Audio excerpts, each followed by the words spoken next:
Kurt, the Los Angeles Lakers look extremely dangerous, and they look prime for a repeat. What do you think with all the acquisitions they got, from Schroeder to re-signing Markieff Morris? I mean, they look good.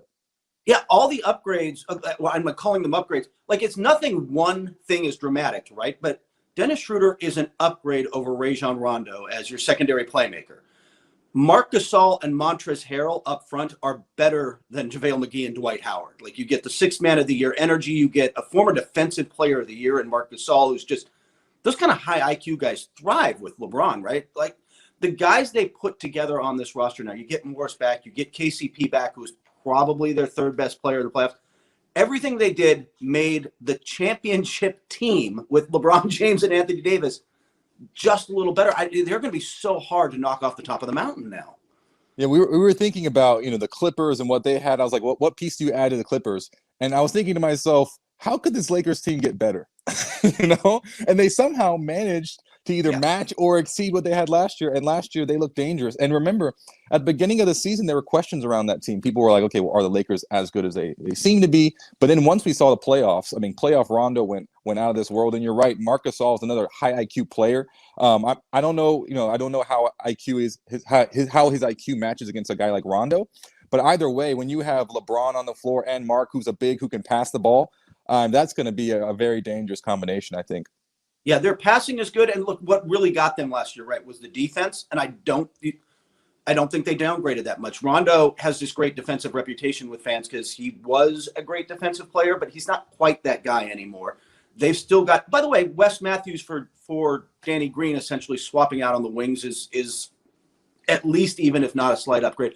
I pretty much like everything they did, and I don't know who knocks them off. I like, with all due respect to Montrezl Harrell, I really like Serge Ibaka on the Clippers. But the questions with the Clippers were never talent, right? Like, it's still just like, can you put this together? And it's the same with the Bucks. It's the same with Brooklyn. It's like, all right, can you really put all these pieces together?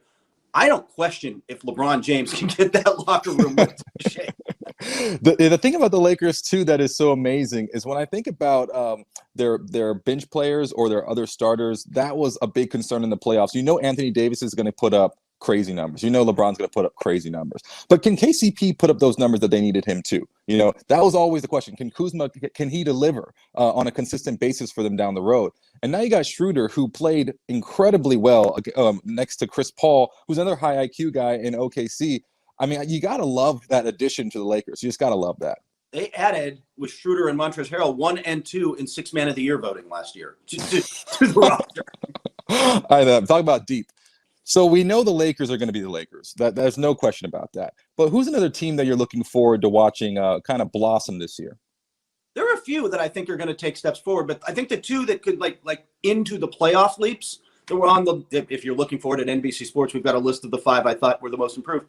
It's Atlanta, who I thought made a huge leap of going and getting veterans and smart players and guys who are going to complement Trae Young and win now. And then I like what Phoenix did. And Phoenix was largely one big move. It was Chris Paul. But you put Chris Paul next to Devin Booker. And by the way, now next to a healthy DeAndre Ayton, who's just going to be finishing lobs left and right. And suddenly I like that team. I like that team's chances of getting into the playoffs, although the West is like, there's just no margin for error for anybody. But I like their chances. But I think Atlanta is the team that made the biggest leap this year. They put players next to Trae Young at point guard, at the wing, at everywhere. And remember, I kind of count Clint Capella in this. Remember, they traded for him and played a game for them last year because he was injured. Then the shutdown came. That's an entirely different team that's going to look really dangerous next year.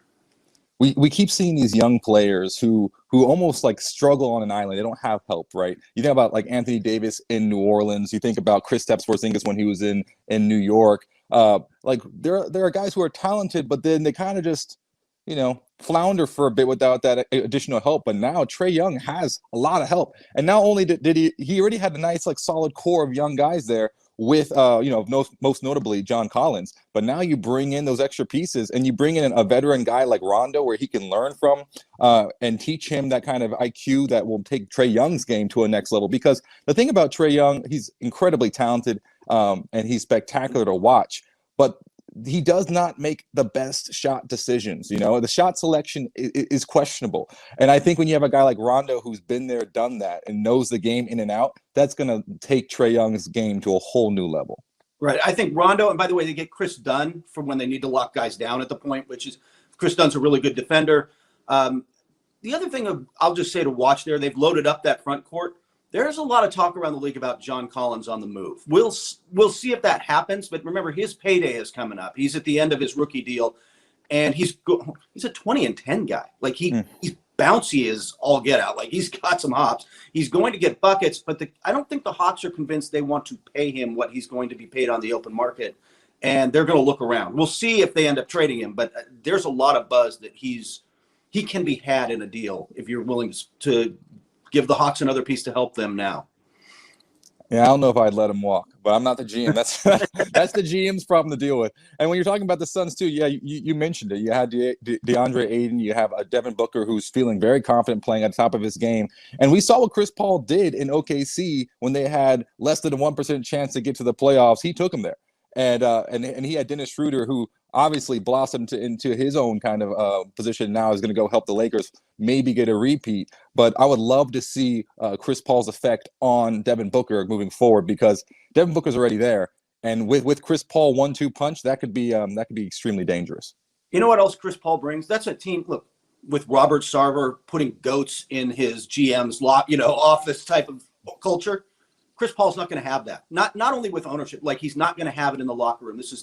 He is a culture changing guy going into a situation that needs a culture change. And that's, I think that part of it's going to be huge for them. Absolutely. I can't wait to see what happens in both of those areas. And last but not least, Kurt, we have the coveted Christmas Day matchups. We don't know what they're going to be yet, but I can't wait. We can at least try to play, a game of darts and put some teams up on the board. Who do you think is going to be the biggest Christmas Day matchups that either you would like to see or that you're expecting to see come Christmas? Yeah, they tend to always match up last year's finals, right? Almost every year you get that. I don't know if they're going to do that this year, though, right? Like with them trying to limit travel, wouldn't you put the Lakers and Clippers together? Like just, hey, they're in the building. They don't have to travel. Let them. Yeah, they're in the same building. That's a great point. And you already got that. And you've got, by the way, Kawhi Leonard, Paul George, LeBron James, Anthony Davis. You've got plenty of star power to draw people. Then I'd take Miami. Let's pair them against the Bucks. There's a little bit of travel there, but that's the team that knocked them out of the playoffs. Like, I want to see that. I want to see if the Bucks are ready for that kind of pressure on that day. It's early in the season, but it'd be fun to do that. And after that, man, I just like rivalries. Like, I'd love to see Boston and Philadelphia go at it, because Boston and Philadelphia is always fun.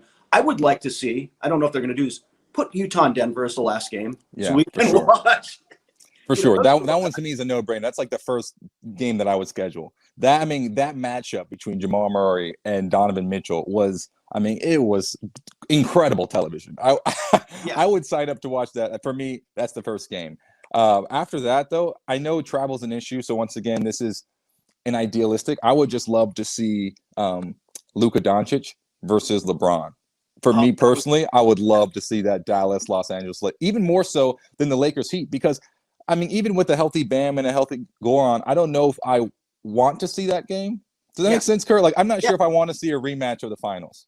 Yeah, exactly. I don't know that it works as well this year as it works some other years. And you got to have, Luka's your rising star, right? Like, you've got to put him in there. And against the Lakers would be so much fun, because here's the team on the top of the mountain. Here's a team coming fast up the ladder, that's really got their eye on being there in a couple of years. And Luka's going to go into this season the MVP favorite. Like, he's going to be that guy, or right there with those guys. That'd be fun to watch. Yeah, and I think the last game that I would want to see is a rookie matchup or a young player matchup. And obviously Zion Ja would be great, but I'm going to throw you for a loop here. I'm going to say, because of LaMelo Ball and everything that he brings to the table for Charlotte as far as star power is concerned, or potential star power is concerned, I want to see Ja versus LaMelo. Oh, that would be fun. Wouldn't that be kind of fun? That would be an entertaining matchup. Like, that would be like just 2 point guards kind of going back and forth, taking crazy shots. And we could watch Gordon Hayward earn, I don't know, what does he earn per game now? $2 million or whatever. That ridiculous contract he just got. Yeah. But that would, as a up and coming player, that would be so much fun. LaMelo Ball is going to draw eyeballs this year. Yeah. He's going to get people watching Charlotte, regardless of how good they are, which is probably not going to be that good. Like, they're going to be fun to watch, and him, like, that would just be an up and down, entertaining matchup. See, don't count it out. All I'm saying is that, hey, like NBA, if you're listening, you heard it here first. Pro Basketball Talk gave you the idea. But thank you so much, Corey. I'm excited to see what happens next week. I am too, man. Take care. Have a good Thanksgiving. Thank you, you too.